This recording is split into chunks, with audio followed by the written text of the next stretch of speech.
Andrew Tate, you've probably heard the name, perhaps seen the cigars, the fast cars, the private jets, the carefully crafted image. He calls himself the top G, a guru, a leader, a modern-day philosopher, or, something else entirely. It really depends on who you ask, doesn't it? This isn't just your average story, not about some influencer flaunting rented Lamborghinis. Oh no, this narrative has layers. Like a very expensive, very complicated onion. And as you peel it back, well, it stings the eyes. There's the glitzy public persona shimmering brightly. Then there are the shadows. Dark, murky shadows filled with controversy, and a growing pile of legal documents. This is the story of Andrew Tate. And it's anything but simple. Our tale begins not in a Romanian villa, nor in a Dubai penthouse, but in Luton, England. Yes, Luton, a town known for its airport, and well, now for being Andrew Tate's old stomping ground. He was born Emery Andrew Tate III in 1986. His father, Emery Tate Jr., an American, a chess international master. His mother, a British catering assistant. Young Andrew, however, didn't take to the chessboard. He preferred a more physical form of engagement. He found his calling in the world of kickboxing. He became a 4-time ISKA world champion. That's a significant achievement in a brutal sport. It demanded discipline, dedication, and a high pain threshold.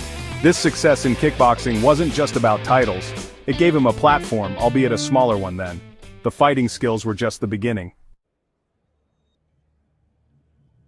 After hanging up his championship belts, Andrew Tate sought new arenas for his particular brand of charisma. In 2016, he found the British reality TV show, Big Brother. His time in the Big Brother house was, shall we say, short-lived. He was ejected, booted out, given the old heave-ho. Why? A video had surfaced. It appeared to show him striking a woman with a belt. Tate and the woman involved claimed it was consensual play. Context, he argued, was everything. The show's producers, however, weren't convinced. So, goodbye, Andrew. This abrupt exit could have been a minor embarrassment. But for Tate, it seemed to be something else. He began to meticulously craft his online persona, the one that would soon make him globally infamous. The Big Brother incident was more than just a blip. It was an early indicator of his approach to public relations. Post-Big Brother, Andrew Tate didn't just dabble online. He launched a full-scale digital invasion. He understood the algorithms, the engagement metrics, the sheer chaotic energy of the internet. He started building the top G brand, relentlessly, tirelessly, unapologetically promoting an image of hypermasculinity, and of course obscene wealth. His core message was deceptively simple: get rich, get women, be a man, dominate. It was a siren song for many young men. He flaunted his lifestyle, the jets, the cars, the mansions, all presented as achievable if you just followed his lead, and crucially, if you paid him. This led to the creation of Hustlers University, an online academy, a subscription service, promising to teach the secrets of wealth creation. The top G was well and truly established. With this skyrocketing fame came, inevitably, a backlash, a very, very big backlash. Andrew Tate's statements weren't just edgy, they were for many utterly beyond the pale. He made numerous comments about women, their roles in society, their intelligence, their autonomy. Comments that were widely condemned as misogynistic, and that's putting it mildly. Very mildly. He opined that women belong in the home, that they are, in some ways, men's property. He even suggested that female victims of sexual assault might bear some responsibility for their attacks. These weren't one-off gaffes. This was a consistent theme in his content. It was, you might say, his brand. A brand built on outrage and provocation. Predictably, the social media giants began to act. Facebook, Instagram, TikTok, YouTube. One by one, they banned him, deplatformed him, attempted to digitally silence him.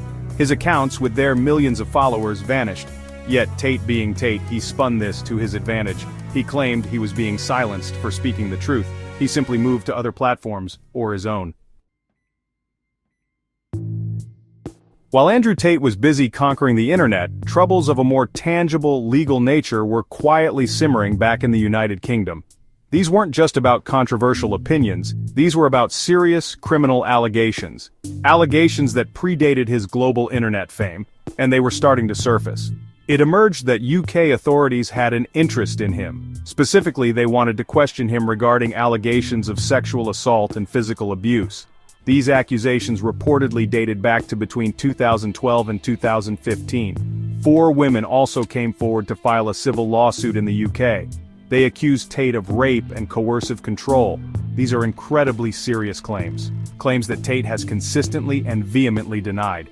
In early 2024, it was reported that UK authorities had successfully sought the forfeiture of £2 million linked to his assets. The reason? Alleged tax evasion. This combination of old sexual assault allegations and new financial scrutiny painted a troubling picture. The shadows from his past were lengthening. Seeking perhaps a more accommodating environment, Andrew Tate, along with his brother Tristan, relocated to Romania. He was quite open about his reasons. He praised Romania for its perceived laxity on certain laws, and famously, or infamously, stated that he preferred countries where corruption was accessible to everybody. A truly inspiring reason to move, I'm sure you'll agree. It was a bold statement, and one that would come back to haunt him. Then, in December 2022, the Romanian idol came to an abrupt end. Authorities conducted a dramatic raid on his compound near Bucharest. Andrew and Tristan Tate were arrested. The charges were not minor human trafficking, rape, and forming an organized crime group to sexually exploit women. These were bombshell accusations. The top G was suddenly looking at the inside of a Romanian jail cell, not quite the luxury he was accustomed to. The internet, of course, went into an absolute frenzy. There was a widely circulated and rather amusing rumor that a pizza box from a local chain, Jerry's Pizza, visible in one of Tate's videos taunting Greta Thunberg, had inadvertently revealed his presence in Romania to the authorities. It was a delicious narrative. The eco-warrior, the pizza, the downfall. Sadly, Romanian officials later denied this. The Tate brothers spent several months in pre-trial detention. The Romanian chapter of the Tate saga had begun. The legal proceedings in Romania have been a tangled affair, a complex web of accusations, denials, and procedural maneuvers. It's enough to give anyone a headache. Following the initial indictment, things only got more complicated. In early 2024, reports surfaced of a second indictment. This one, according to some sources, involved up to 35 alleged victims, including, disturbingly, a minor. The scope of the allegations appeared to be widening significantly. However, the path to trial has been far from smooth. In December 2024, a Romanian court identified procedural flaws in the prosecution's case file. This led to the case being sent back to prosecutors, causing significant delays in the commencement of any trial. Justice, it seems, moves at its own pace in Romania. Either way, the Tates remained in a state of legal limbo. Then came a rather unexpected development. In February 2025, Andrew and Tristan Tate were suddenly on a plane.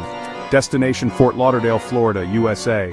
The travel ban imposed on them by Romanian authorities had been lifted. Upon arrival, Andrew Tate declared they were misunderstood. Romanian authorities clarified that judicial control measures remained.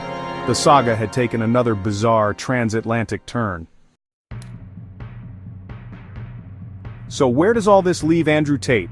In the court of public opinion, he's a figure of extreme division. There's no middle ground, no shades of gray. You either see him as a persecuted visionary, a top G fighting against a corrupt system, the Matrix, a champion of free speech and traditional masculinity, a role model for young men seeking success. His supporters are fervent, loyal, and very vocal.